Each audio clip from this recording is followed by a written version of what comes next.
Good evening. I'm going to call to order the September 11th, 2018 Issaquah City Council Services and Safety Committee. I am the committee chair, Chris Ray. With me this evening is Council Member Victoria Hunt, and Council Member Mariah Batiste will be joining us very shortly. We have a full agenda tonight. We have 5 items on the agenda. We have Agenda Bill 7654, Puget Sound Energy Green Direct 2 Agreement. Agenda Bill 7631, Visit Issaquah Destination Marketing Organization Bylaws. Agenda Bill 7605, 2018 First Budget Amendment. Agenda Bill 7664, Amendment to IMC 5.02 Business Licenses. And Agenda Bill 7658, Amendments to the Medical Plan for 2019. So first up on the agenda tonight is Agenda Bill 7654, Puget Sound Energy Green Direct 2 Agreement, and we have David Fujimoto with us. David, welcome. Thank you very much, Council Member. Again, David Fujimoto, Director of the Office of Sustainability. I'm here to speak about the agenda bill with regards to Green Direct 2 Power Agreement. I have a brief presentation which I'll run through and then can answer any questions or along the way. Just a little bit of background. So Green Direct is a program of Puget Sound Energies where they provide an avenue essentially for their municipal and large commercial customers to purchase renewable power. It's different from some of their other kind of green programs they might have for residential electricity in that this is more of a power purchasing agreement. They actually go out on the market and identify new renewable energy projects, secure them, and then back them up with these kinds of agreements. It does apply only to the electricity portion of services, not the gas portion. And it maintains all the other kinds of provisions of Puget Sound Energy as a service provider. Because it comes through Puget Sound Energy, it's actually a provision which is a renewable energy tariff. That means that it's reviewed by the state, just like all of their other rate cases. It has to be approved in that same kind of way. So there's some vetting that's happening in terms of determining the rates and their appropriateness before we actually sign up for that information. It's also important to note that it's a little bit different in that it's linked to accounts. So we sign up specific accounts or specific buildings or facilities. And I'll talk a little bit about how it's structured in terms of its kind of nature of a charge and a credit. And the other, I think, important piece here is that it's also a long-term agreement. So this is an agreement to purchase power from this source over an extended period of time. A little bit of background. I think in the Northwest, it may not always be widely known that our electricity, although we have quite a bit of hydropower in the region, the fuel mix or the source of the generation of your electricity really depends on which utility you have. And so Puget Sound Energy, which is our service provider, as well as much of Washington, actually has a fairly large percentage of its fuel mix that's derived from coal sources. And so this is actually a coal plant in western Montana. It's a plant called Coal Strip. So about 37% is from that source, and then another 22% from natural gas. So there's a fairly sizable chunk of our electricity fuel mix, or carbon intensity of that fuel mix that's coming from non-renewable sources. And those numbers will fluctuate a little bit from year to year, but generally it's about those percentages. Green Direct works in the way that it's set up to provide for renewable energy, in this case from a facility in southeastern Washington. And it's the way it works is that there's a long-term agreement. As I mentioned before, Puget Sound Energy releases essentially a request for proposals for new generation sources. They provide certain specifications. They had done this through their first round offering, which the city also participated in about a year ago. That was in southwestern Washington for a wind-based project. This is actually in southeastern Washington, and it's a solar-based project. As a part of that agreement, there's a fixed price which they provide at the start of the agreement, and that price is fixed over the term of the agreement with an annual escalator of about 2%. That starting price varies depending on the term of the agreement, so you get a better price if you have a longer term agreement versus a shorter term agreement.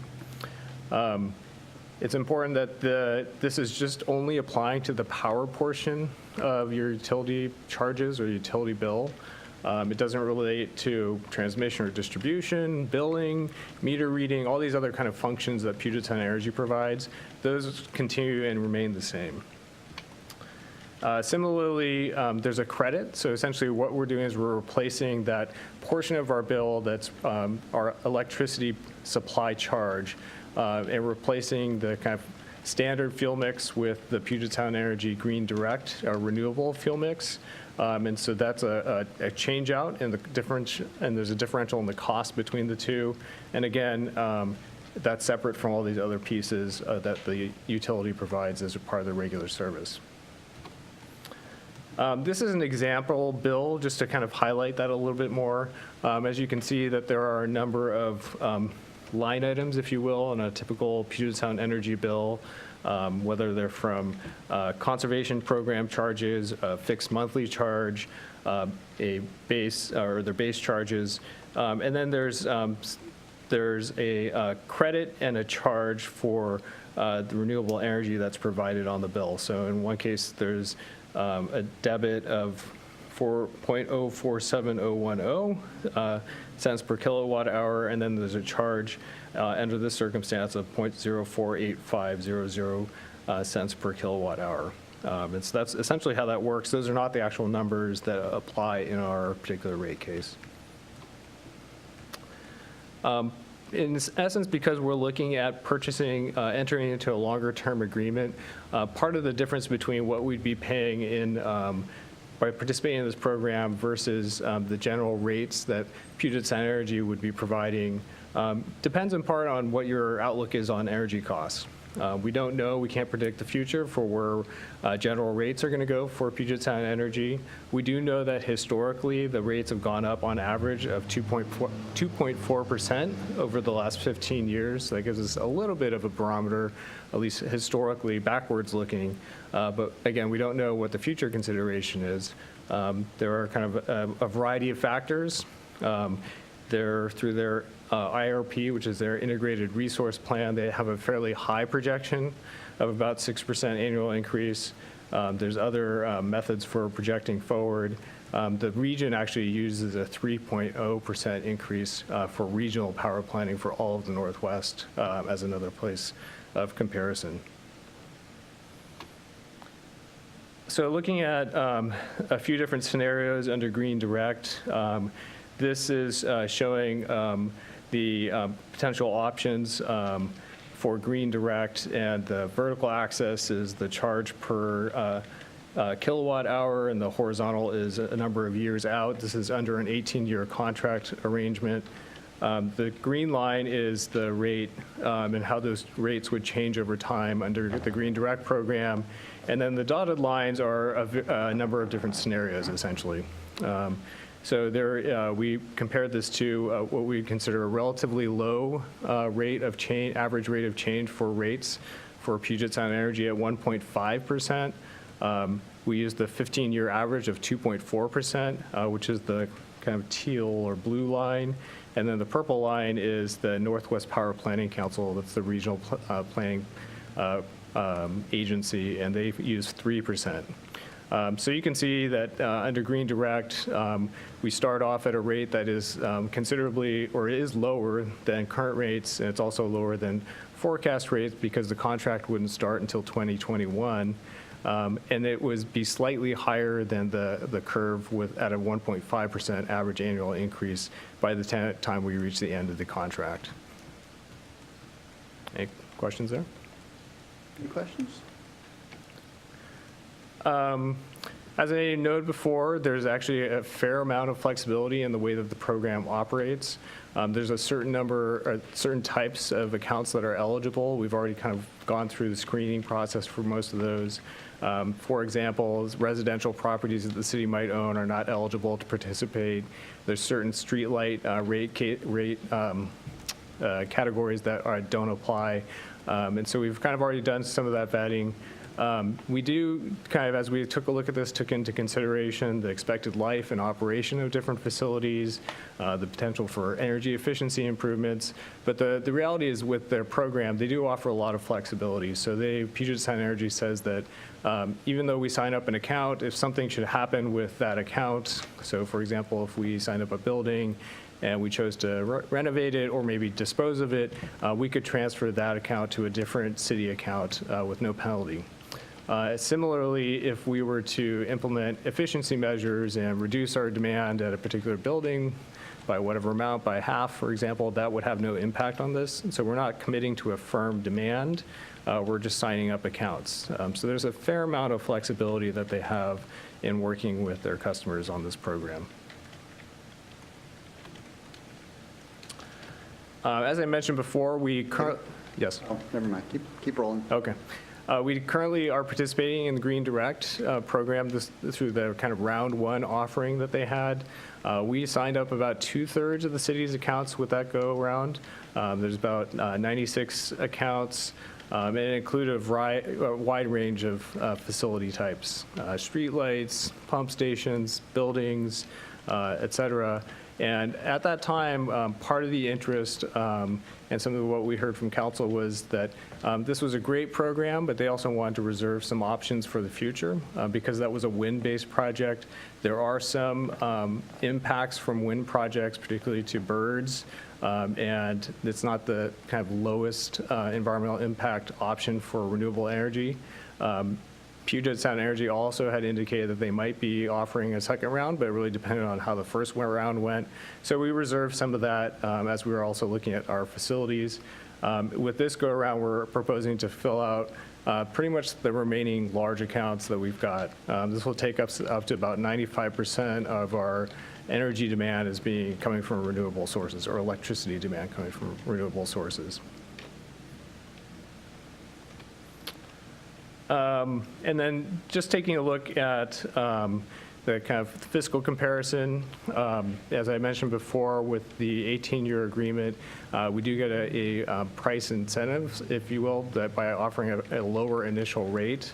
And as you project out, if you start at the first year of the agreement in 2021, you can see that there's actually a net savings that the city will be seeing in terms of the rate. So we'll actually be getting green power and saving a little bit of money, and that will be the case all the way out until the last few years of the contract, in fact, and then back out to 2038, it'll cost us just a little bit more. When you look at this on a total aggregated basis over the years without looking at net present value, the value is actually a net savings of almost $28,000.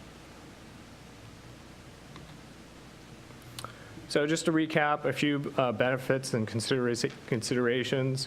In this program, it is actually a pretty innovative program. There are not a lot of these operating across the United States. Puget Sound is somewhat of a leader in that respect.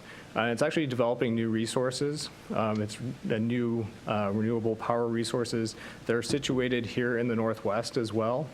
As you can see, as I've talked about, it's cost competitive. It's also something that will be in place for a long term. So think about it as a kind of long-term resource with long-term pricing. There's no administration costs associated with this. It's pretty much a kind of direct replacement. It's operated by PSE. It's probably the lowest environmental impact renewable resource that you can seek out there, with it being solar. And then we have a number of goals and policies and things that guide the work of the city towards more efficiency and greenhouse gas reductions and things like that, as well as the recently adopted Sustainable Building Action Plan. Just to get a sense of some of the participants with the last go-around, we had several cities, Port of Seattle, some educational institutions, some commercial customers as well. There's some local large employer locally who also participated in the program, has been signing up several of their facilities. And then just a quick note on timing.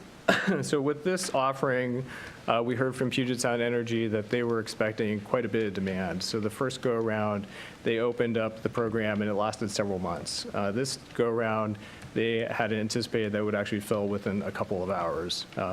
Because of that, they were opening the program on August 31st at 1 p.m. And so we went ahead and submitted a placeholder application, knowing that the demand was going to be high, and with the idea that if council chose not to proceed with it, we would withdraw our application. So we did go ahead and submit that application, and we actually did hear back from Puget Sound Energy that we were successful, so we are able to be enrolled in the program. So that's good news. But just because of the timing of the program and the timing to be able to get to the council, that was the situation.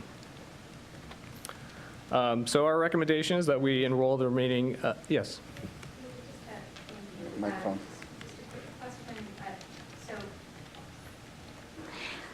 So where we're at with timing, we're not at a disadvantage by waiting because the application was accepted? No, in fact, our application was accepted. So if we had chosen to wait until the council agenda bill went through, we probably would not have been able to make the cut, essentially.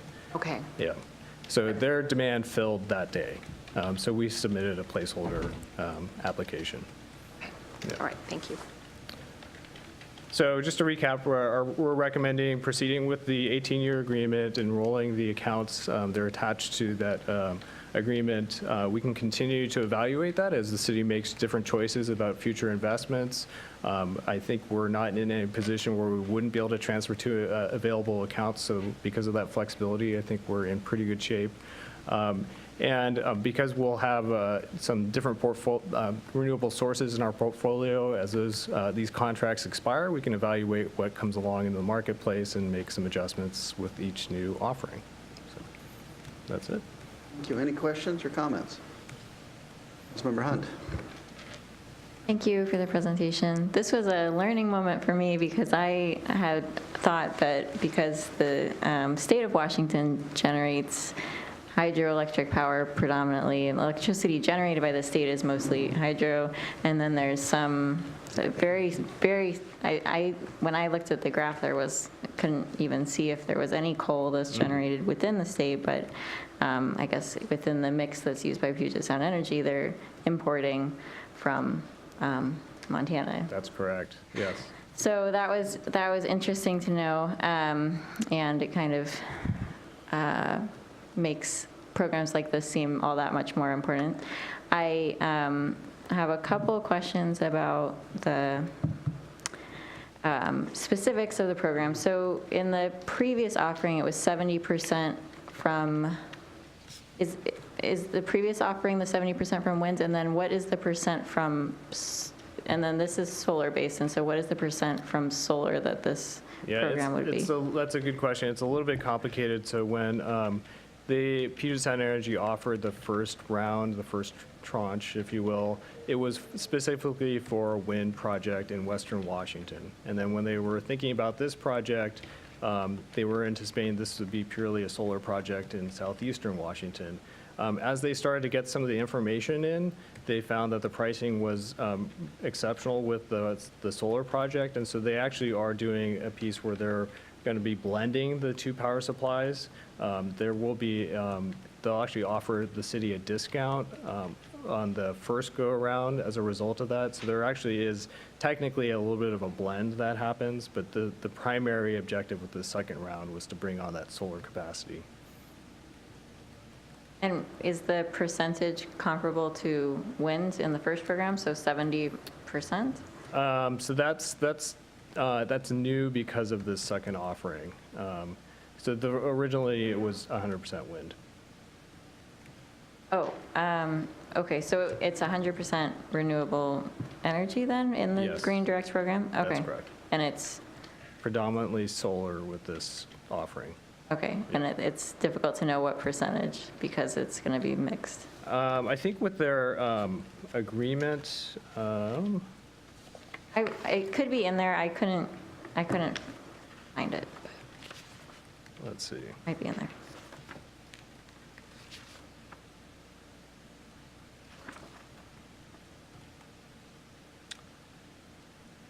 Yeah, I don't think it's, I'm sorry, I don't think it's specified in this, this agreement, but it is in this, that state tariff, and it's about 80-20, I believe is the number. Okay, and that's 80 solar, 20 wind? That's So all renewable, okay.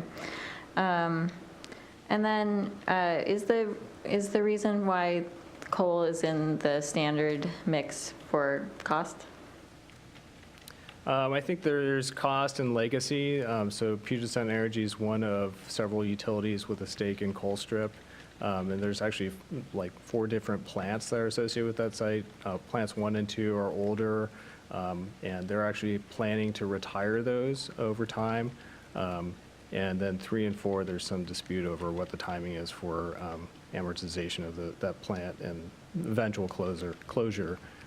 So it is just, I think it's historical, there's been cost. I think Puget Sound Energy appears to be moving away from that in the longer term, but it's taken some effort. Okay, I have a few more. Keep going.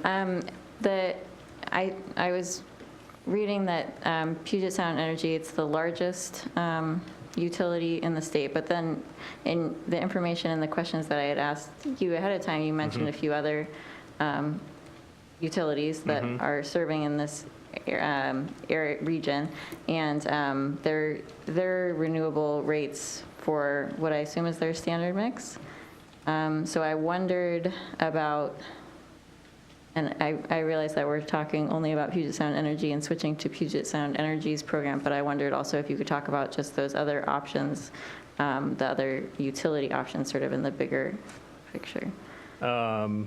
So we don't have the option of purchasing power, for example, from Seattle City Light.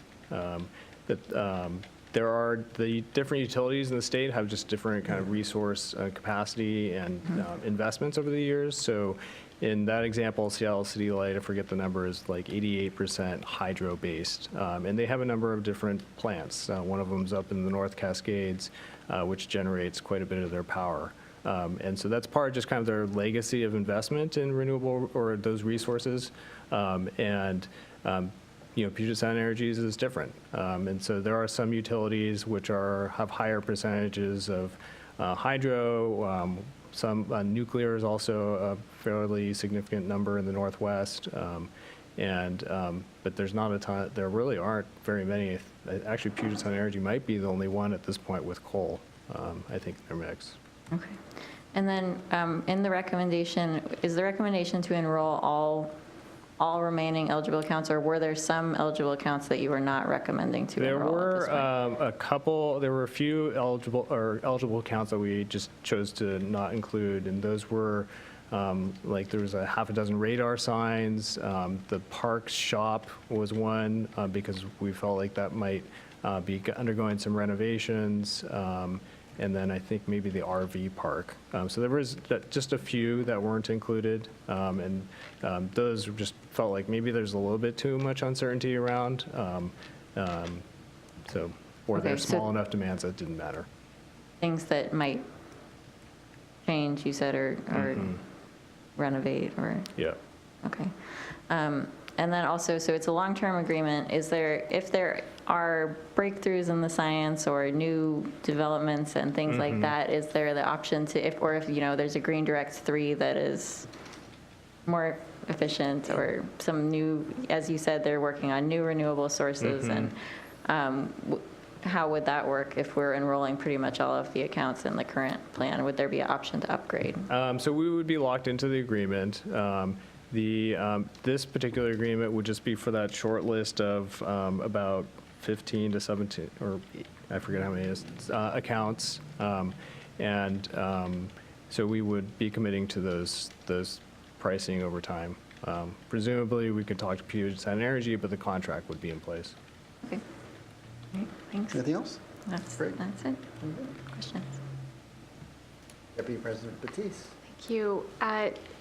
David, so just to go back to Colstrip for a moment, I'm just trying to understand. So when we talk about the current, or if we were to maintain the mix, the fuel mix that we have right now, those 2 plants are shutting down, and then is there some legislation around the other 2 that are pending? So there is not an affirmative date for the closure of the second 2 plants. There is a date for the first 2. The city actually had, as part of its legislative agenda, some work to support Puget Sound Energy's effort to close 1 and 2, and they did make that commitment. They had some additional flexibility in their rate-making ability to do that. They have been working with environmental groups to address the closure of 3 and 4, which are the second 2 pieces. And I believe that they've identified the amortization schedule, but the amortization schedule is not the same as a closure date. So that part has not been confirmed. Okay, thank you. So I have a kind of a question, comment, and we talked briefly about this, but electricity is completely fungible. So I don't know if that electron I'm using here in this microphone came from the coal plant or from hydro or from whatever the generation source is. But what it seems to me is by signing up for this long-term contract, we are giving, and a guaranteed rate and a escalation, we are giving Puget Sound Energy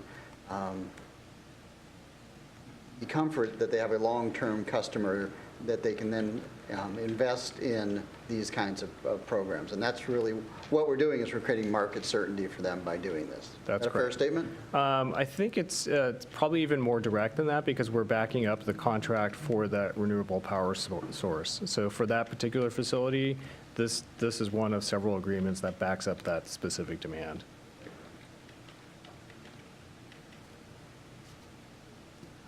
I'm great. Any other questions or comments? Great presentation, David. Thank you. Thank you. All right. Go ahead, Councilmember Hunt. Yeah, please. I think that the city has an opportunity to lead by example with this, and we have a number of initiatives like the sustainable buildings efforts, as David mentioned. I think our community also cares a lot about the environment and about renewable energy where we can do better, so I'm in support. Deputy President Batiste. So I was just really glad to see this come forward again and be able to look at adding to what we had done in 2017, and just would agree with all of Councilmember Hunt's statements. This is something that I think is very important to our city. PSC and some of the programs that have developed they're really in a leadership role, and so it's great to be a part of that. Yeah, I concur. I mean, this is exciting. This is how change happens, and being part of it is a great place for the city of Issaquah to be. So, so I'd like to recommend that we forward this back to full council with a recommendation to approve the Green Direct 2 agreement with Puget Sound Energy over an 18-year period. Everyone in favor? Aye? Yes. Yeah. Aye. All right, so that passes unanimously. And consent or regular business? I really feel like it needs some daylight. Yeah, I agree. So I would say regular business. Yeah, I agree. Let's bring it back to regular business. Thank you. Thank you, David. Happy birthday. Thank you. Happy birthday. Just clarify what day? The 17th of September. 17th. Okay. All right, so next up, we have Agenda Bill 7631, Visit Issaquah Destination Marketing Organization Bylaws, and Development Manager Tim, welcome. Great to see you again. Good evening, council members. We're back. We're here tonight to discuss the Visit Issaquah update, and in particular to review the bylaws and some of the highlights in the bylaws. A quick review, if you recall, back in May, we passed Agenda Bill 7522. Council directed staff, myself, to file the Articles of Incorporation and to bring the bylaws back to the Services and Safety Committee for review. And if you also recall, I was directed to create this panel in particular that consisted of 2 of the hoteliers, represented from the Chamber, rep from the Downtown Issaquah Association, and a mayor's rep, to create this board of directors. And in June of 28, they opened applications for the board of directors. They had their first meeting on June 25th, and then almost immediately began opening positions.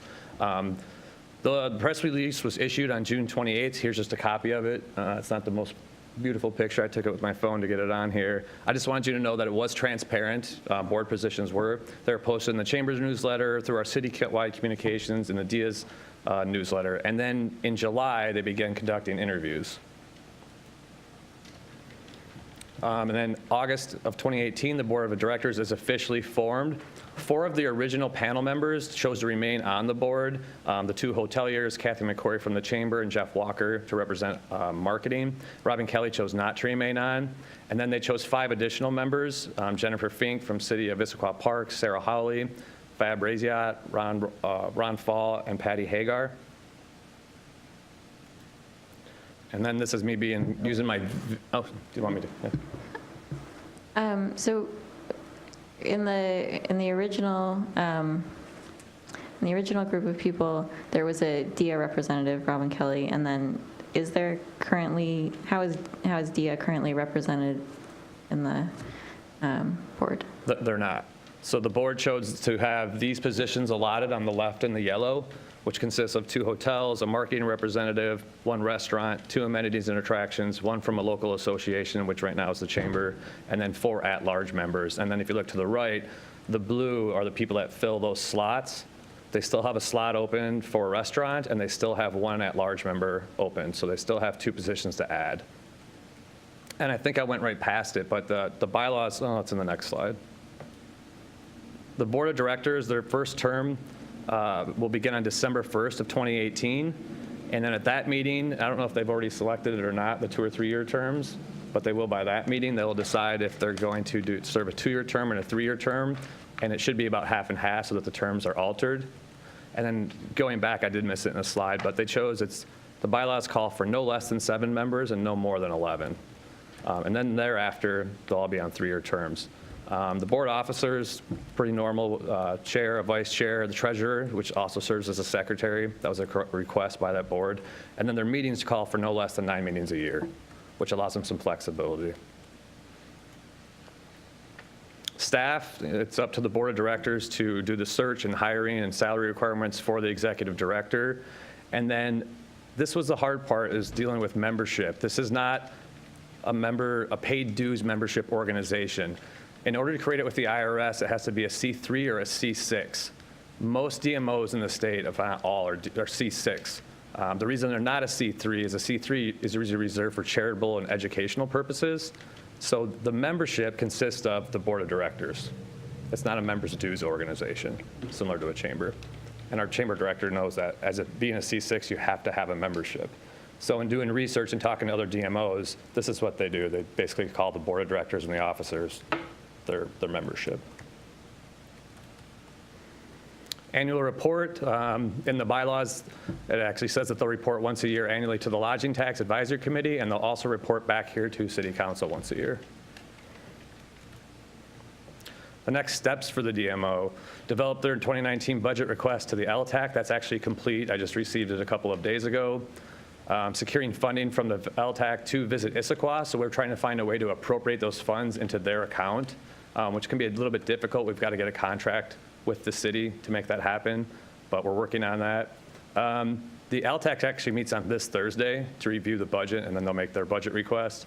And then they need to complete the job description for the executive director, post the position, and hire the executive director.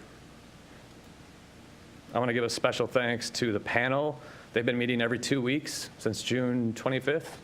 Yep, every 2 weeks to move the ball forward with this program. I want to thank the Board of Directors, particularly Kathy McCory from the Chamber, who completely got behind this project and has moved it forward. Will Parkinson has actually been a leader in this project as well, so I just wanted to give a shout out to him and thank him. So things are moving forward. Any questions on the bylaws, anything in particular? Questions? Deputy President Batiste. Hi, Tim. Thank you for the presentation. Just a couple quick questions. The whole board can go up to 11. Is there a certain number that has been decided on? That's the max amount. They can no less than 7, no more than 11. So Okay. they've got 2 more positions that they can add, and they're working on those 2. Okay, so they're trying to fill it all the way out. And then when they talk about the so you have everything broken down, like at-large events, for example. The people that are associated with at-large events, you've got a name next to that. Do they have a background in that, or can you just tell me a little bit more They about do. that I'm not slide? familiar with everybody that is on the board. I've been trying to keep track of what they're doing, so I'm checking in with Kathy and with Will, and with a few other people just to say, how are things going? What do you need help with, and supporting them. From what I know, Sarah has a background in marketing. I know that Fab has a background in events and some marketing. Jennifer Fink and Ron Falls are obviously representing amenities through our parks, through the city's parks and attractions. Ron Falls basically representing outdoor amenities. And then Jeff Walker, who I'm sure some of you are familiar with, has a background in marketing, and Will and Quinn from the hotels. So the only one I'm not sure of is what Patty's background is. And then the search for the executive director, so what is the timeline for that? I'm guessing it's going to be after September 17th. Okay. Okay. Do you guys have a timeline, Kathy, yet, of when it will go out, or just waiting to? It's ready to go out. Thank you. They have that job description ready to post. Thanks. Councilmember Hunt? So there is a section about vacancies, and there's this 7 to 11 members. Yep. Is there an intent to fill those current open seats, or to start out with? I believe they're moving forward, but I believe they're also searching for 2 more members. I know that in speaking with Will, he has a restaurant in mind that he's working with. The other at-large member, I'd imagine they're just waiting for the right person.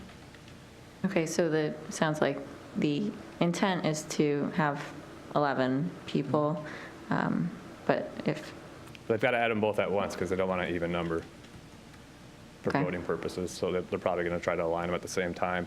Okay. And then the bylaws, if you read them, they actually say, they call for, these are the goals, but if for some reason down the road you can't fill these seats, that they can look for alternative modes, alternative people. people? So Okay. if for some reason, a few years down the road, they can't find a restaurant, which I doubt will happen, they could fill it with another person that fell into another one of the buckets. But they should be going for these every time. And They still have a little bit of leeway with the 4 at-large members. And then I had a question in the bylaws about the treasurer. It's sort of about the treasurer versus the role of the director. I know, they look similar, don't they? Well, so I'm wondering who is, well, yeah, could you maybe talk a little bit about that and how the custody of funds would work? That's really the gist of my question. So the treasurer is in charge of the funds. The executive director, basically through the bylaws, it outlines their position, but it also basically says that they're to give notice of the board meetings and help the secretary keep track of those meetings as well. I recommended 2 different positions, a treasurer and a secretary, but they wanted it combined into one, and I think that's just to get started, and I'm imagining that they might amend that down the road. Okay, so the executive director would not be the one in charge of the custody of the funds? No, they're in charge of day-to-day operations. The treasurer and the board hold the funds. It's their first set of bylaws. Like I said, down the road, I think there'll be some amendments. There always are when they start to come across things that might not have been addressed in them. But for the first set, I think it's a pretty thorough, good set. And then my last question was, there is a lot about dissolution of the organization and how that would work. I don't imagine that that's really, something we have to worry about, but I did have questions about it. So especially the dissolution, there's an amendment of the bylaws, sort of these down the road things, but for amendment of the bylaws, it says that they can be appealed by a majority vote of the quorum of board of directors, and then at least 10 days of notice of the meeting. And so would there be, and then in terms of council's involvement, we have an annual report. So if there was a major change like dissolution or change amendments to the bylaws, these sorts of large changes, would the council also be notified? I would expect city. that they would be notified. If you look at the dissolution, it actually calls for city council approval to dissolve. And then amendment of the bylaws, I didn't see that. But No, the board's free to make amendments to the bylaws. I would imagine that we would be informed of any major changes to the bylaws, but bylaws, like the questions that you're asking are those little tweaks and updates. If there was a major change, I believe we would give notice of it. Okay, and then my last question is so the board wrote the bylaws, and so they also wrote the purpose statement? The LTAC, I believe, actually wrote the purpose statement, and then it was approved by the board. Okay. And it might have been altered just a little bit, looking at it, yeah. It's more extensive than the LTAC, so they did alter it. All right, that's all my questions for now. I just have one question, and what was the criteria that the selection committee used when selecting board members? Great question. Do you want to speak to it? Yeah. Can Kathy come speak to it? Absolutely. Yeah. Kathy, come on up.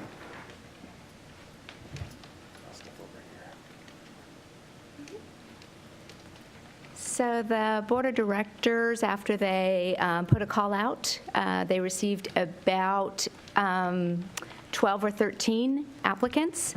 And so what they did is they aligned the skill sets to those categories, looking for the best possible candidate and the best mix to be able to fill enough of the categories that we felt it was a well-rounded board, and they would be able to function as a true DMO, not overweighing one area versus the other. The last two categories, we just didn't have any candidates that we felt would be appropriate to put on the board with the strengths that they brought to the table. Not that they weren't all wonderful people, but just certain destination marketing experience. And then again, still aggressively looking for a restaurant owner within Issaquah to step up for the position.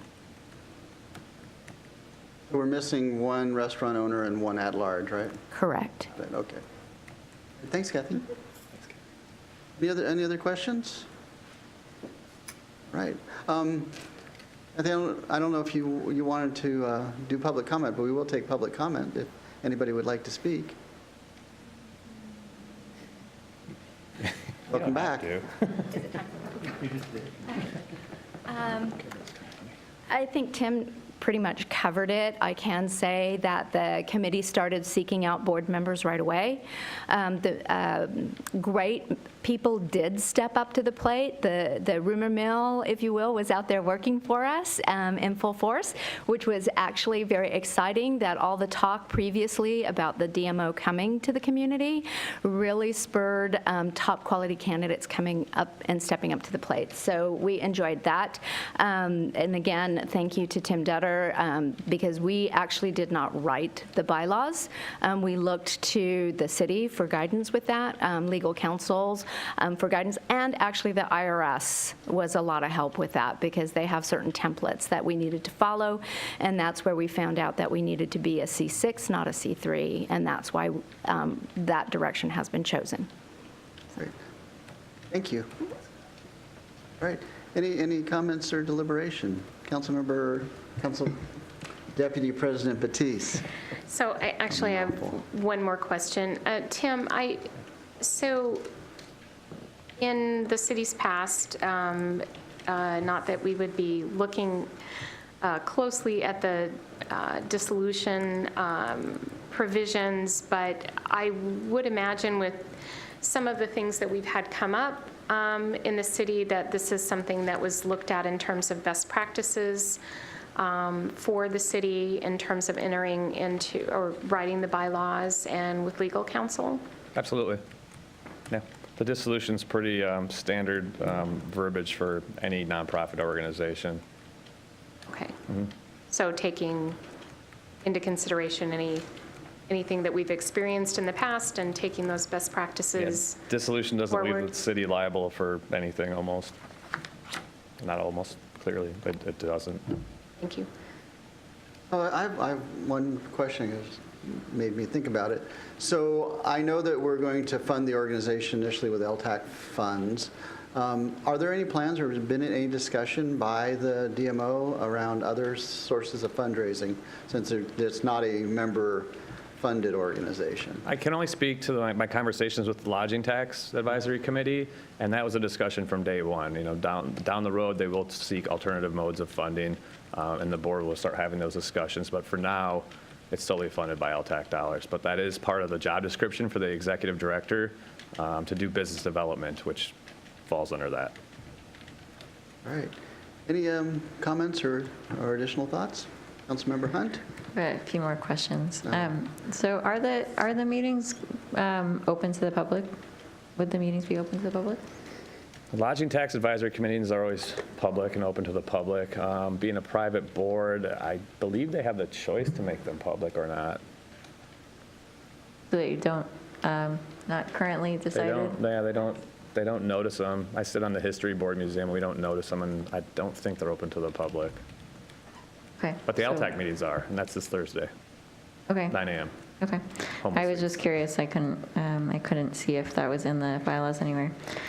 And then also, this is somewhat tangential, but we had discussed previously about whether the executive director would have office space or whether there would be a space. Has there been any discussion or is there any advancement of where people would be?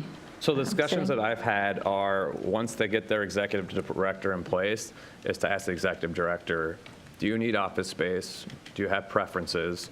Do you need brick and mortar? Are you okay floating at the hotels? Are you okay using city facilities? What can we do to help? What do you think you need? And then they'll go off that executive director's recommendation, and then the board would make a decision. But they will have money in their budget for 2019 for office space should they choose to use it. Okay. Deputy President Batiste? One more question, Tim. So on the annual report, it basically says that Visit Issaquah would report annually to the Lodging Tax Advisory Committee and also to the City Council. So I would just imagine there'd be more reporting and collaboration between Visit Issaquah and the Lodging Tax Advisory. No? Or is that just focused on the actual annual report? It's an annual report, but the Lodging Tax Advisory Committee is the sole funder, can request a report or an update or information at any time from the DMO as their primary funder. So there would be more collaboration, yeah, absolutely. Thanks.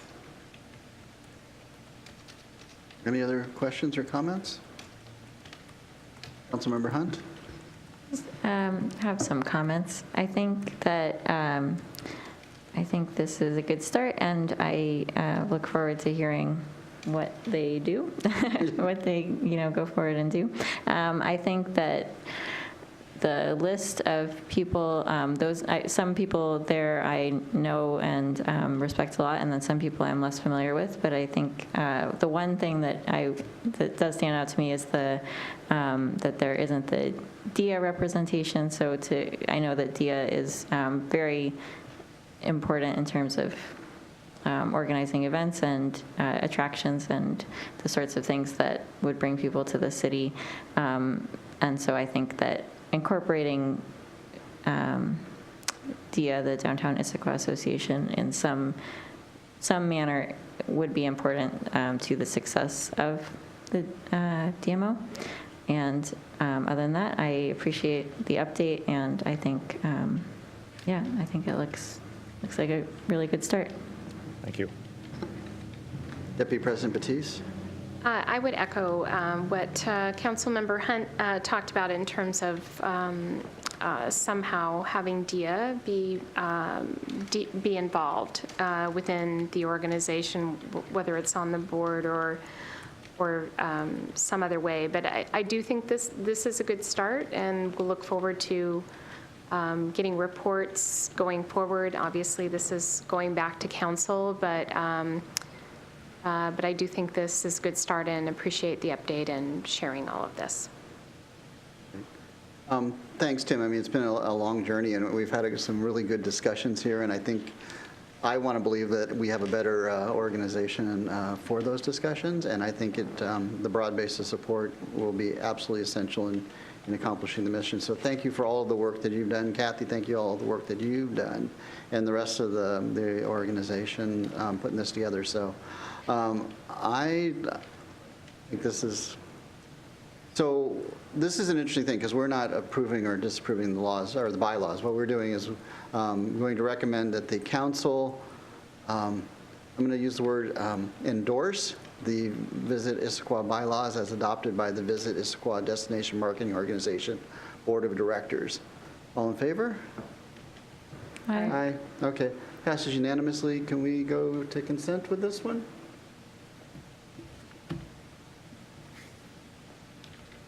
I think we can. Deputy President Batiste? Yeah, I think now that it's had an opportunity to come before committee, and we've already discussed it several times, and council has had an opportunity to touch it several times, so I would be okay with consent. Excellent. Let's go with consent on September 17th. Tim, thank you very much. Thank you, council members. That was, Right. excuse me, that was September 17th, not October 1st as recommended. Oh, Was there when did we want a window time? can we get it on the 17th agenda? I just wanted to Yeah, make let's sure. just be done. Let's move it. to the- September 17th. Yeah, so then that's the next full council meeting. That's great. Okay, so moving on, next on the agenda is Agenda Bill 7605, the 2018 first budget amendment with Jen Olson, a finance director, presenting. Welcome, Jen.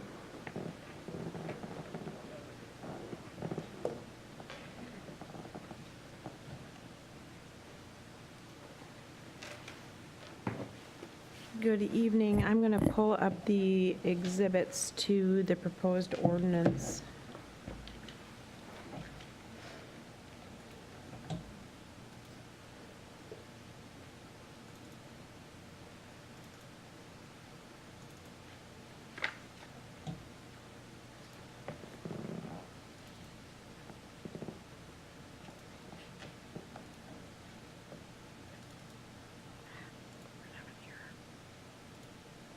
Okay, we'll start with this. I have an error in the file that I posted out there.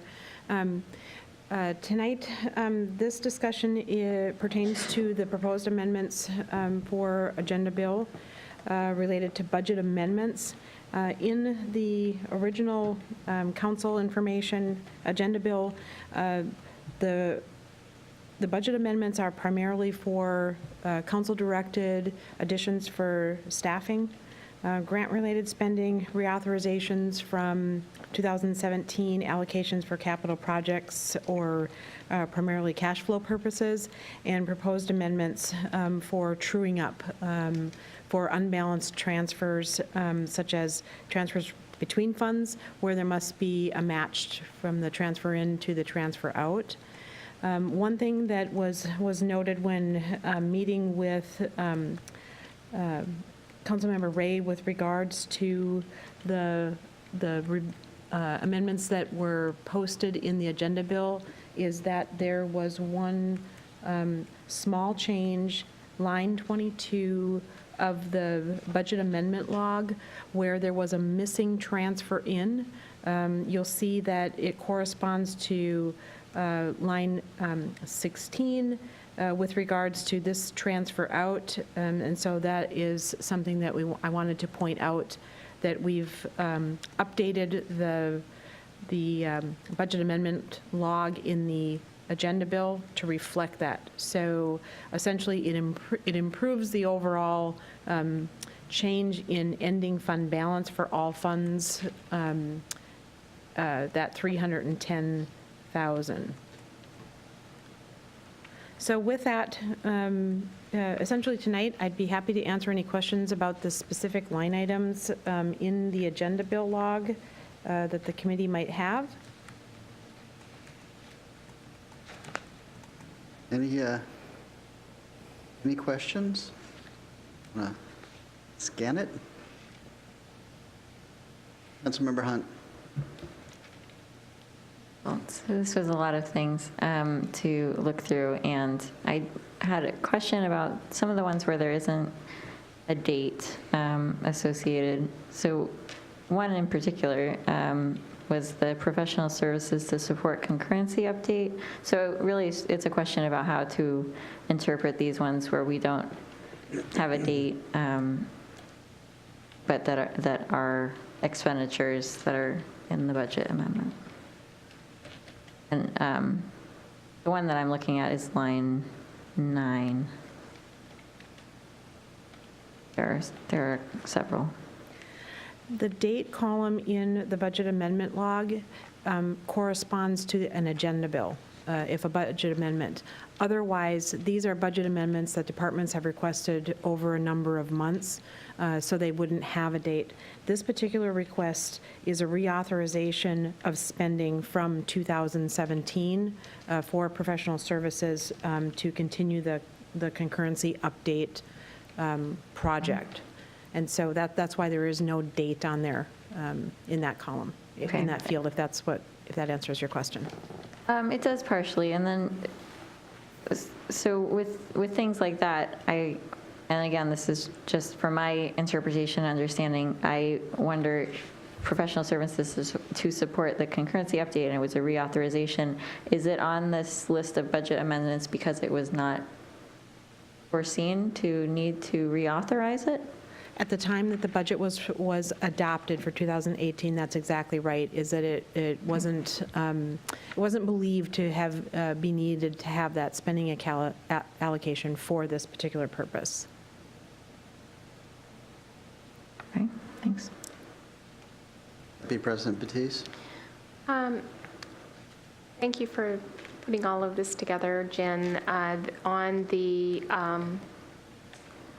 number 22, the transfer in Old Town traffic calming, and it talks about excluding $50K in budgeted salary. Could you just speak to that? I'm just trying to remember. Yes, the reason for the difference is because there is $50,000 budgeted for labor costs that are already in the budget. So you'd find those in the salary portions, and so that's why it's offset. And so because this line item is for transfer in of revenue, so you've got a revenue side to that, and then you also have some professional services, I believe, was the 260. So that difference, that 50,000 is already there in the budget for this project. Okay, thank you. So can you do a quick description of the various amendment types? So we've got agenda bills. I think we understand what those are, but can you talk about, what a reauthorization is and what a budget true-up is? I think that captures the other two types of amendments we've got here. Be happy to. Reauthorization is coming from 2017 projects or programs or authorized budget that had not been anticipated to be needed in 2018. And so that's why you'll see that type be reauthorization, because just as I explained, is that it is needed in the current year. The department saw a need to finish a project or program, and so that's why you would see that in the new year. Just shifting it there, because the work was not done, the expenditure did not, actually was not incurred in that original budget year, and so we need to put that spending allocation where we're going to spend it. The budget true-up is primarily coming from transfers. These are kind of accounting entries that we need to make. And so the example that I can best give is that transfers in need to match transfers out. transfers in serve as a source of revenue. You'll see a lot of that happen from, for example, the REIT fund or mitigation fund, or in this case, the budget amendment includes a transfer from the school zone safety fund for a project. And so we have to move that money to show as a source for a project. And so this is an example of our prior practice of budgeting by spreadsheet that doesn't automatically catch this. The change that I have provided here for you was because of our new budget software, makes sure that they tie out. And so because we are running a parallel budget for 2018 in the software as we implement, this was one of those things that came up and said, we don't tie out. We need to make sure that we have the money in the right bucket. Well, I'm going to say this back at you so make sure I understand it. So an agenda bill is a specific expenditure, new expenditure that was authorized by council. A reauthorization was an expenditure that was originally envisioned for a previous budget year that we're going to expend in this budget year. And a true-up is a balancing entry, essentially, where if I look at it, I'll see a true-up entry on both the expenditure and the revenue side. That's correct. Awesome. You're hired. Does the net of all of this affect our fund balances? It does.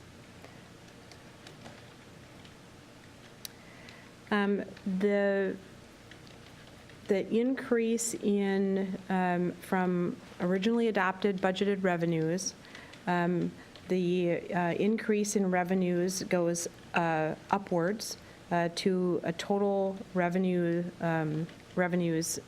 increase of $12.5 million. And that would bring us to total all funds revenue to $142,938,188 in our revenue forecast for 2018. Expenditures also go up, $17 million, upwards to $155,217,771. And so the difference between that increase in revenues and increase in expenditures is a little over $4.6 million. And so that does impact or reduce fund balances by that $12,279,000.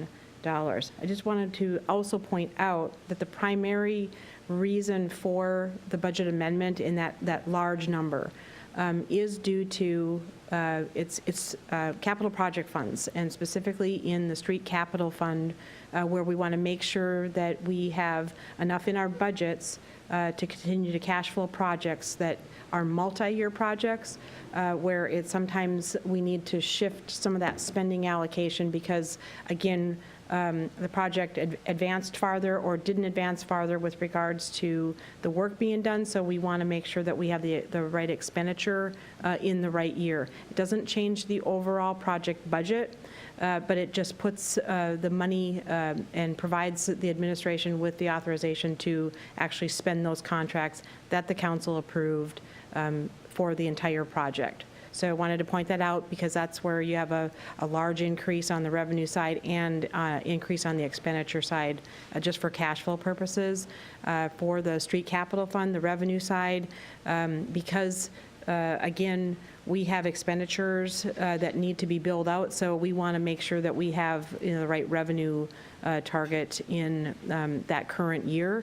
And so and especially for the Southeast 62nd Street project, we have, that's a pretty sizable project, over $44 million. And so there is a lot of billing going on to the developer, as well as for those grant reimbursements, and we just wanted to ensure that we have the right number there as a target for year end.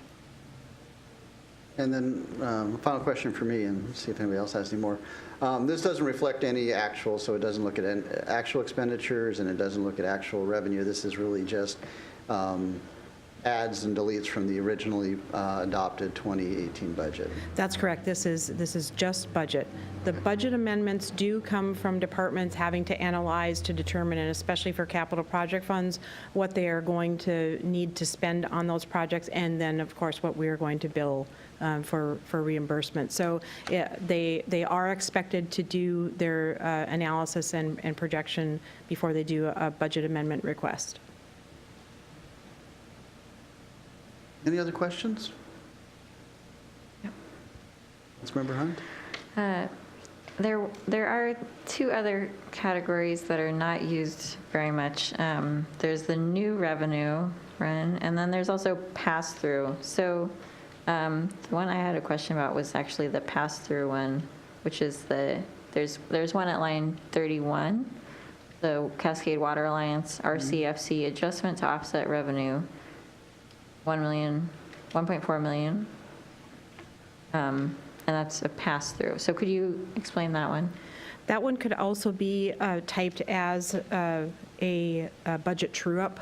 But what I wanted to point out with that one as well is that, again, it's a budget true-up because what we get billed for from Cascade Water Alliance, we pass through to ratepayers. And so, again, this is kind of that transfer in, transfer out. When we merged in the water fund last year, we actually had two funds for water. That's not the way that we report on water utility, our proprietary. It's one fund. It's a business. And so what happened is when we combined those funds in the fund trip, we had that properly, but in 2018, that reflection on the expenditure side, we have the revenue in the budget, we need to record the proper expenditure. On the new revenue, the only time that you would see a budget amendment is, and the description is for a grant reimbursement that was recently billed for prior year expenditures. So this is a totally new revenue. This would be a budget amendment that if it was on its own, standalone, would not require a public hearing. So what we're doing, again, like the capital projects, we're making sure that we have the right revenue targets in the budget. And so this is pretty sizable, and so it's important that we reflect the target for our grant reimbursements for the year-end projections. Okay. Any other Sorry, questions? one more follow-up on, just so I understand. With the Cascade Water, so some of the pass-throughs, there's revenue and expenditure that are the same because it's like a pass-through. That I understand. The Cascade Water one, and I think you explained it, but I'm just maybe, okay, so that one, it was in a previous year that it was the revenue, or does this actually reflect an expenditure of 1.4 million that was not anticipated? It was anticipated. It was the revenue of 1.4 is already in the water fund budget. So this would be, again, could be typed as a budget true-up that we needed to reflect the expenditure. So we've had them in prior budgets, the revenue and expenditure. Again, this is an accounting budget true-up to make sure that we match revenues and expenditures. Okay, so the revenue came in a prior year. The revenue comes in every year. Okay. All right, I got it. Good? Anything else? Great. Any comments? It's not. Well, thank you, Jen. Pretty exciting stuff. I try. All right, I recommend back to the full council adoption of the 2018 budget amendment ordinance as presented. All in favor? Aye. Aye. Any thoughts on consent or regular business? One thing to note is that this would be a public hearing. Then I say we're going to hold a public hearing. Thank you.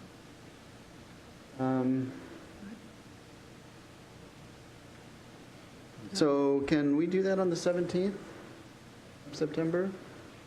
Yes. Okay. All right, so we'll move that to a public hearing on the 17th of September. Thank you. Thank you, Jen. That's a 3-0 vote for that. Yeah. All right. We are moving on. We're going to go to Agenda Bill 7664, amendments to IMC 5.02, business licensing, and we have Candy Bear, Economic Development Specialist, with us this evening. Welcome, Candy. Welcome. Thank you for having me. Yeah. I'm sorry. We feel very welcome, so thank you. I'm Candy Bear. I am the Economic Development Specialist. Part of my duties for my position is that I review and approve every business license that we receive. Other than renewals, every other business license comes through me.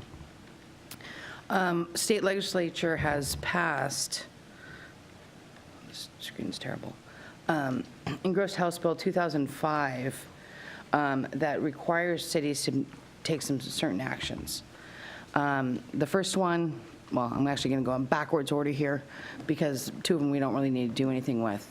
The legislation created a committee to meet and talk about tax apportionment, pardon me, which they're going to be working on in October. The second thing is they're requiring all cities that are registering business licenses to either use File Local or the Department of Revenue's business licensing service. Currently, we are already using the Department of Revenue's business licensing service, so we are in effect with that as well. We have had some discussions about moving over to File Local, but that wouldn't happen until after the first of the year sometime, if it happens. But the main thing is to adopt the model threshold. The model threshold has two different things to do here. One, it's to apply a minimum threshold of $2,000 or more per year in the city for businesses that do not have a location here. That means if a business in Bellevue is physically doing business in Issaquah, they need an Issaquah business license. But if they're only making less than $2,000 minimum, right now we actually currently have in our code as $3,000. It was adopted in 2003 per ordinance. Then they would need a business license. It also requires licenses for businesses with a location in the city without regard to this threshold. It allows the city's options to register with a no fee for businesses that make under that $2,000 gross income. And I just want to make sure that you guys understand what I'm saying when I flop from 2,000 to 3,000.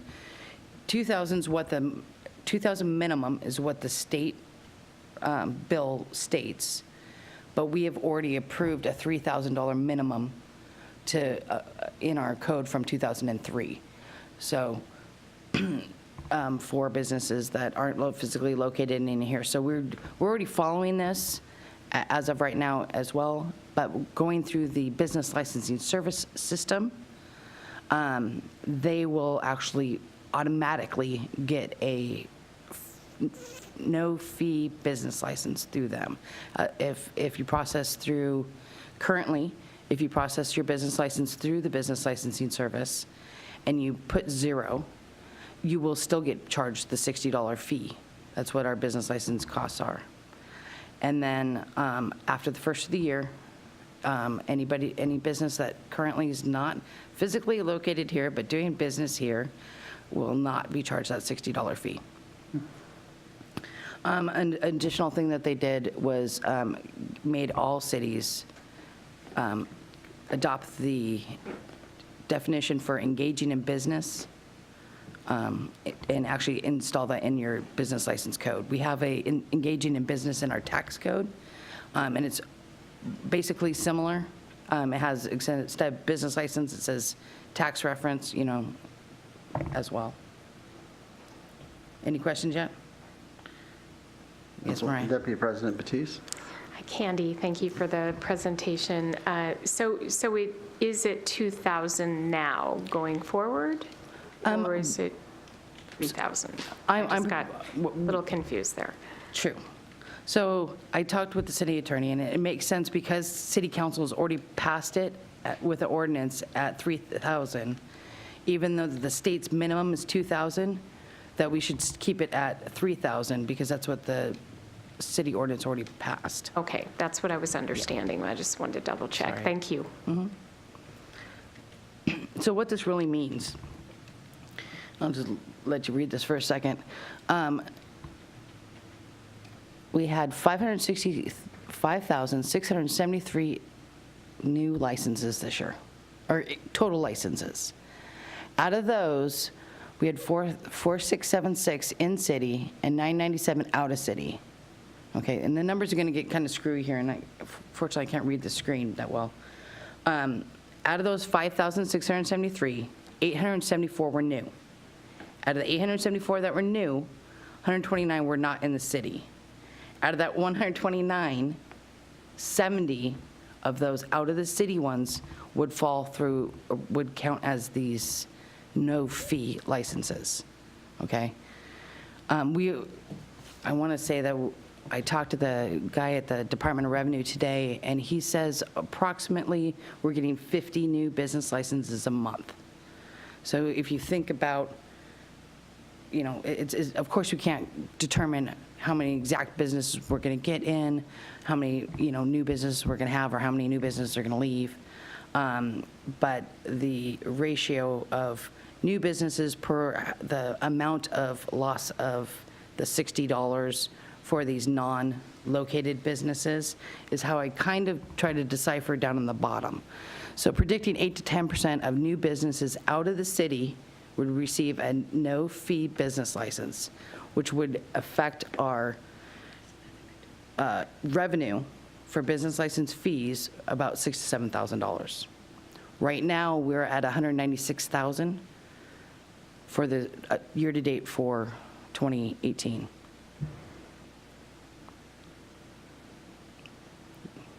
Does that math make sense? It threw me for a loop, too, trying to, I'm like, how am I going to explain this? Unfortunately, with the numbers that we can get from the Department of Revenue, it's kind of like that. So the way I do the math, since we only have 70 of these businesses that report less than 3,000, I worked that out to $4,200 a year in change in revenue from licensing. Correct. That's, the 70 are as of this morning. Yeah.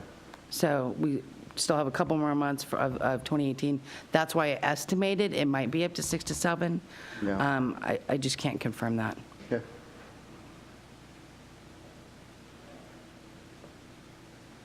And these are changes we need to make to the IMC to conform to Yes, the state law. Yes, the state law says that we have to have this adopted by the first of the year. But because we're going through the business licensing service through the Department of Revenue, they actually need it, we need to actually have it adopted by October 15th because they have to have 75 days to be able to write the code and make the modification on their system to start January 1st with these new billing rates. So, Councilmember Hunt? Thank you. I understand that it was previously set at 3,000. The current law says it can be 2,000 or higher. And is there an opportunity to consider putting it at the minimum that's required in the law when the code changes are being made? I believe that's something that City Council can definitely do, is override their past increase.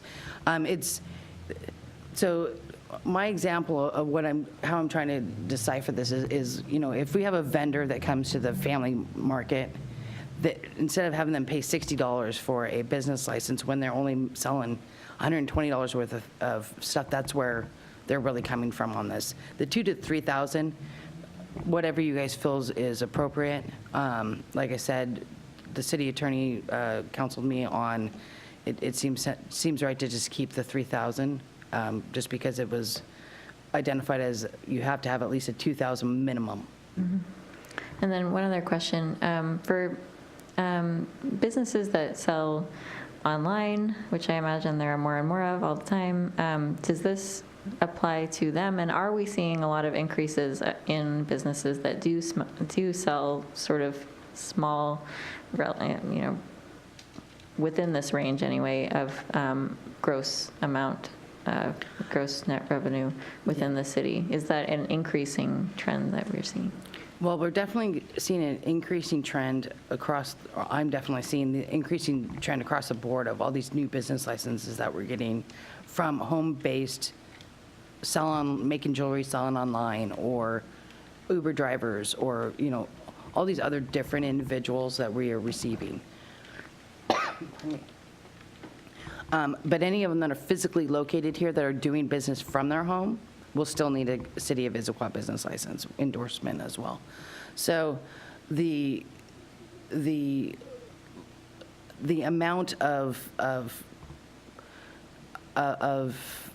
businesses that are not physically located here that state that, yes, there's quite a few, but it doesn't seem like it's growing that many. It's more if we have a vendor that's coming up from Oregon just to do a roof replacement on somebody's house, right? It's those one-off vendors that are not currently they're not engaging in business all the time with us. Okay, and this would cover internet sales Yes. if somebody was in a different city and they were selling things? Where the to point of Issaquah? sale is, yes. So, yeah, if the company's selling them from a location, right? If the company's selling it in Bellevue and you're buying it in here, if you're as a end user buying it here, they don't need a business license in Issaquah because they're selling it from Bellevue, right? If they're physically located here and they're selling it from here, then yes. So in that instance, when it's a home-based or it's a small type, they would actually have to come into our jurisdiction to actually do the sale.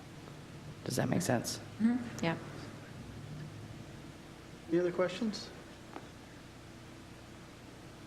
Any thoughts, comments? Councilmember Hunt? I think the one thing that stands out to me is that the minimum is different than the required minimum. I think that it's a relatively small difference in our minimum versus the required minimum. But it would be interesting to know, and that's why I was asking those questions about, it would be interesting to know if there are a lot of businesses that fall into that difference range, because then I think it would be potentially worth more important to consider that our minimum is different than the reported minimum. I don't think we have that information right now to know how many businesses are kind of between 2,000 to 3,000. I would say very, very few. Okay. Unfortunately, the Department of Revenue just started identifying with their business license the gross income tax just this year. So we don't even have the data backed up yet. We won't have that until 2019 to actually build a good base to come from. So unfortunately, I mean, yes, on my downloads from the Department of Revenue, I can see what their estimated gross is. I've not seen a whole bunch of 2,000 or like 2,999 and not a 3,001. You know what I'm saying? I don't see that big of a difference at all. Okay. It's either they're going to say we're making $50 or we're making 50,000. Okay, I'm satisfied with that answer then. All right. Great. That's it. Be President Batiste. Candy, did you talk about, is the city considering changing over to a different format in terms of I think it was on slide 2, that you were using the business license system, but thinking of changing over to file local? Yeah. So what the law requires is that we have one of those two. There's other cities out there that do them themselves, that they do other different type of business licensing options. This law says you have to have this one or this one. Currently, we have the BLS, Department of Revenue. The Finance Department is trying to decipher if we should move over to file local come 2019 because of the tax options for business users is a lot friendlier and it talks to our system better. For business licensing, I can process them either way in business license, in the Department of Revenue Business License Service or the file local. Other than switching the businesses over to, even though most of them already know those two, if you have a business that's working in different jurisdictions all the time, they're very familiar with file local or the Department of Revenue. Thank you. All right. Thank you, Candy. Thank you. Enlightening. So should we recommend to the full council that the administration, or that we adopt the proposed ordinance relative to IMC 5.02? Yes. Yes? Okay, we're 3-0 on that. We go to consent? I think so. All right, let's go to consent, and let's go to the 17th so we can make our dates. All right, thank you very much. All right, we're in the home stretch now. We saved the best for last. And we have Agenda Bill 7658, amendments to the medical plan for 2019. And we have the whole HR department here. Welcome. Give me a sec here.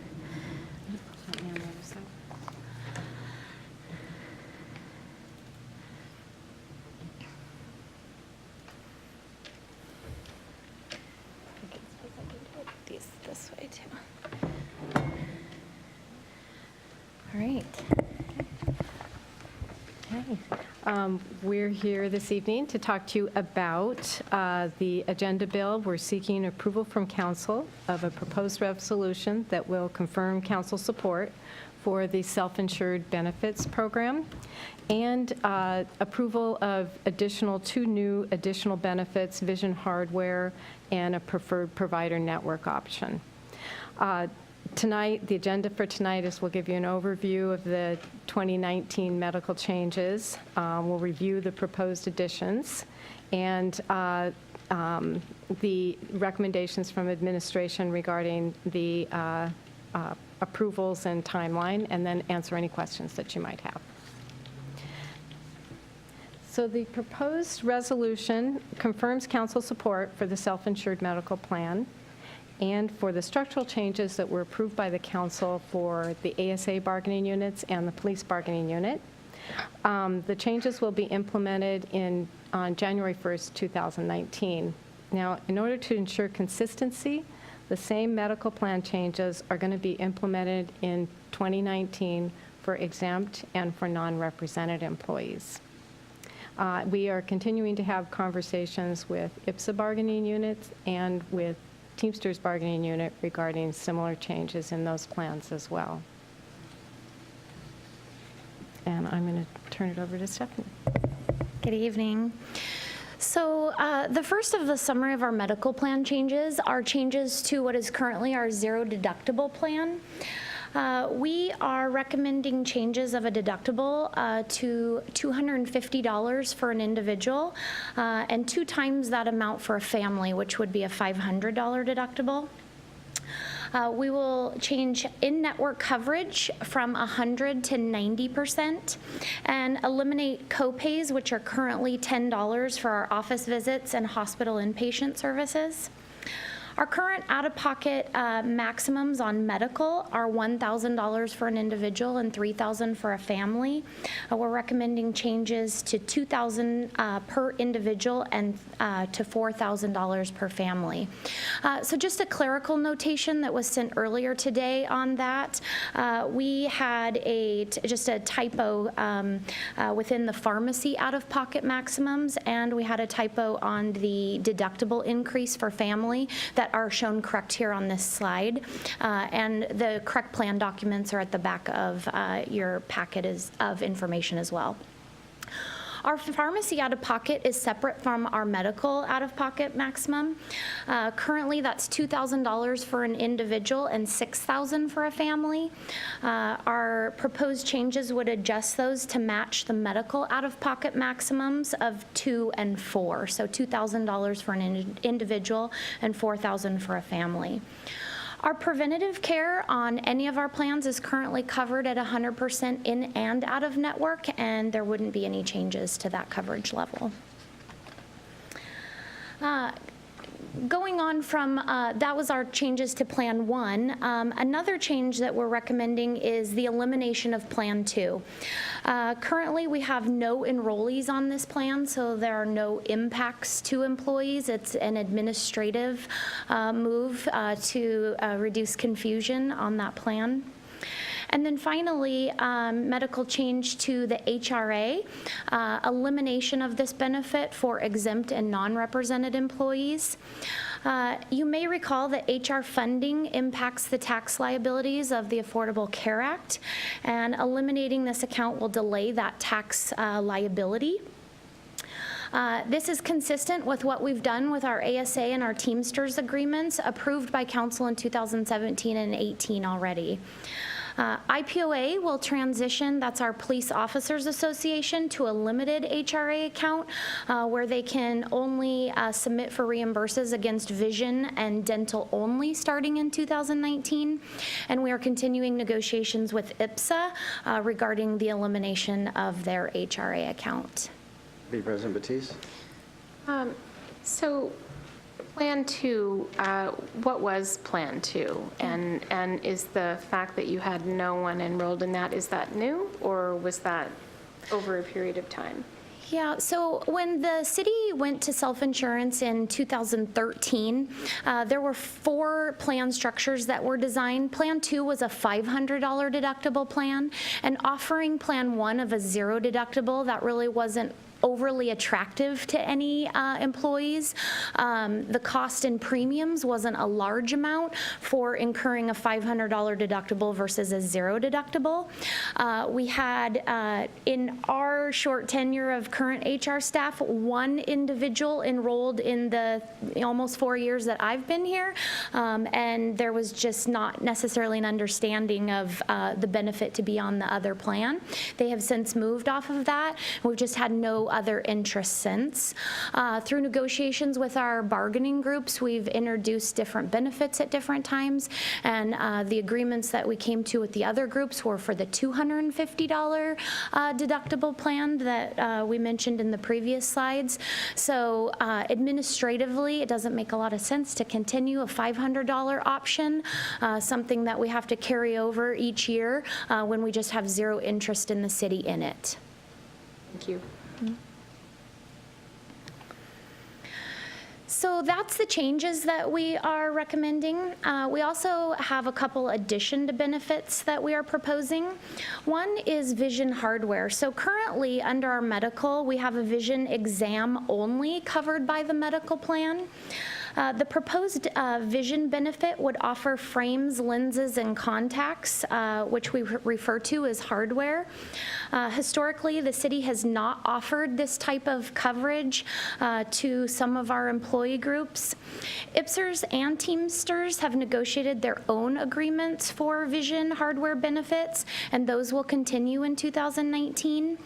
IPOA, as I mentioned previously, has negotiated a limited HRA account that will be used in 2019 that they can use for vision, but it leaves a void for exempt non-rep and ASA members for vision hardware coverage because of the elimination of the HRA funding that we are proposing. So in essence, it would offer an offset to the elimination of that HRA benefit. So administration is recommending adding the vision hardware benefit, and again, it would be offered to those employee groups exempt, non-rep, and ASA. Councilmember Batiste. Oh, yeah. Did you want So just trying to understand, so the elimination of the HRA, really that gap was that people were using that for had to do with the vision and really not having that. So now we're bringing the vision on, the vision coverage on, and it sort of fills in that gap. I just want to make sure I'm... Yes, part of that gap, correct. Yes. So the vision benefit, oh yes, I have I'm sorry. one kind of follow-up question. So ASA is one of our bargaining units. Correct. Have we negotiated with them? We have not negotiated the additional benefit with them. We have heard from employee groups, the loss of their ability to apply for reimbursement of a hardware benefit from the HRA has had an impact. Employees have had the option of doing something like a flexible spending account to incur the expense, but they had historically received it as city benefit, so it really had the feel of an employee as a takeaway. And as we previously discussed, we will offer this to ASA, so it would be negotiated. So Great, thank you. Once it goes into and becomes a plan, then we would then turn around and negotiate it with them. Yeah. Okay, so to just continue on the vision hardware benefit that we're proposing, we have been looking at plan design. We thought the best option would be to self-insure this benefit.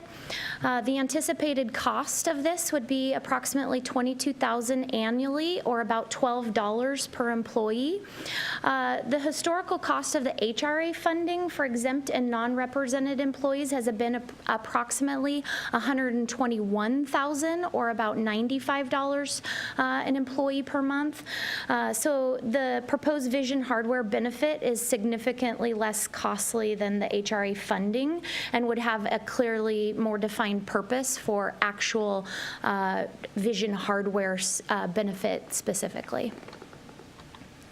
We'll let Councilmember Hunt go, and then. Were employees mostly using the HRA funding for vision hardware, or was that a small amount of what they were using it for? We could pull some metrics on that. Yeah, it was a portion of it, but it wasn't the entire portion of it. So they were historically able to use the HRA for out-of-pocket medical, dental, or vision, with the exception that if you chose the Primera Plan 3, which is our high deductible health plan, the IRS says you can't double dip and pull medical out of a HRA and an HSA. So those members were already limited to using it for vision and dental. So that would give us some more metric, but it has been a portion of it, but not all of it, because they are using out-of-pocket medical and dental out of that funding as well. President Batiste? I had the same question. Oh, okay. Well, it was a great question. And I guess one more comment on that, too, is that the $22,000 is a underwriter's assessment of the cost of vision for this type of an employee group. So we did go out to the market to do a vision hardware comparison. The intention of adding this benefit has not been to replace the HRA dollar for dollar. What it has meant to do is offer a competitive but conservative benefit. So we looked to the market for other vision hardware benefits in the market. We felt that the $200 every calendar year benefit, like I said, offers a competitive but conservative benefit. Anytime we add something to a self-insured plan design, first year of utilization is always interesting to look at once we get into 2019 and make adjustments from there as necessary, but certainly having it as a self-insured benefit allows us to do that analysis once we do have that plan as an option. Any questions about vision before I move on? Okay. So the other addition to benefits that we're proposing is a preferred provider network option, or a second one, I should clarify. So in 2016, the city moved from the Primera Plus network to the Primera Prime network. The reason for that move was that it was less costly and reduced overall medical costs for the city and the employees. We didn't hear about really any impacts at that time during the 2016 calendar year, but in 2017, Swedish Providence, which is right in our backyard here in Issaquah, left the Prime network. And so medical services from Swedish providers currently are now considered out of network, and employees that go to those providers outside of preventative are subject to out-of-network rates.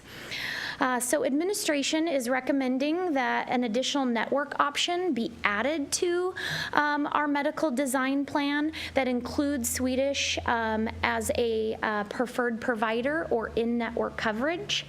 The anticipated premiums are to be approximately 7% higher for employees who would choose this plan option, and the cost would be absorbed by the employee, but we felt it important to offer the benefit back to anyone who wanted to remain at Swedish for a provider.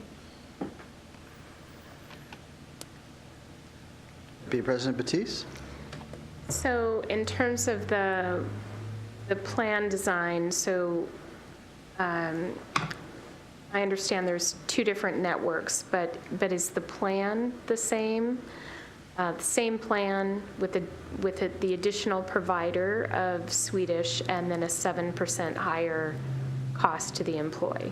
That's correct. So the plan design is the same. So currently, on our plan, if we did not add this option, actually with the new structure where in-network coverage is designed to be covered at 90%, out of network, so Swedish would be covered at 70%. So if an employee wants to incur 7% more in premiums per month, when they go to Swedish, they would be covered at the 90% and not the 70% that they're currently at because it's out of provider network coverage. So you would have the opportunity to stay at the lower, go to providers other than Swedish, but if you chose to, you could go to Swedish as an out-of-network provider or choose the other plan. That's correct. And some gives you the employees, higher, the 90%.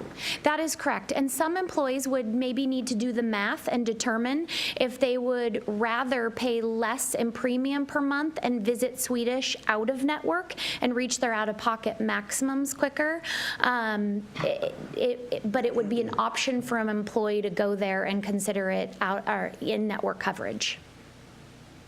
Thanks. Any other questions? Okay, so administration's recommendation is to return the agenda bill and the attached resolution to the next regular meeting for decision and approval, and approve the addition of the Vision hardware benefits and the preferred provider network option. Timeline-wise, our open enrollment in the city runs from October 1st through the 31st, so plan offerings and premiums would need to be established for us before October 1st, 2018. So this is a structural question. Are there two asks here? I mean, is the approval of the Vision hardware benefit and preferred provider network not part of the agenda bill? It's all part of the same agenda bill, but yes, there are two actions. So one is to approve the proposed resolution, and the second is to approve the addition of benefits. Sorry. Okay, great. So we'll any comments, questions, additional questions, thoughts? Be President Batiste? So I just wanted to say I know that when you go through the loss of a large provider in a network, there's a lot that goes into that. So seeing that additional option, I think is a great addition and was probably a lot of hard work. So this looks great to me. Any other comments? All right, so should we recommend to the full council that they approve the attached resolution all right, I have to go back to the agenda bill now. Hold on now. Now, you make it hard when you give me two things I have to do. Is it? Yeah, it just has one. All right, so recommend to the full council that we approve the attached resolution That's it. Approve the attached resolution. Yes. Yes. Okay. All right, so we are 3-0 in agreement that we will bring back to City Council on the 17th of September so that you can get it done before open enrollment starts. And we will bring that to consent or regular business. Any thoughts? I just, one quick question. Sure. So open enrollment, everything has to be wrapped up by October 1st? It's just a timing question, or it starts? It will begin October 1st. Oh, and you have till the 31st? Okay. That's correct. I just want to make sure on Okay. timing. We're currently right now developing premiums, so. Okay. It does seem like time is of the essence. That's correct. All right, so, and then the second question for us is to recommend that the council approve the addition of vision hardware benefit and a preferred provider network option. All in favor of that? Say aye or yes. Yes. Yes, Yes. okay. So we're 3-0 on that, and we'll bring that back to the 18th full council meeting. On both of these questions, consent or regular business? Do you have any feelings one way or the other? Councilmember Hunt? I think that they could be on consent. I think they also, in the way that it's structured, they are together, and so they could be together in one item on consent. That's my feeling. I'm going back and forth between just giving a highlight, so council sees this, but again, it's come through committee and we've had a chance to ask questions, so I would be okay either way. Yeah, let's, Okay. if you guys are okay, let's put it on consent on the Okay. 18th, and if we, in the meantime, we reconsider, we can pull it down. But I think that we're going to have plenty to do. So just one quick clarification, the 17th, I think? Yeah. That's what I wanted to say. 17th. Thank you. I'm just wishing away the days. All right. Lisa, Lori, thank you very much. Thank you. All right, any closing comments? All right, if not, we're adjourned. Good night, everyone. Look at that, we call it 8:15. Right on.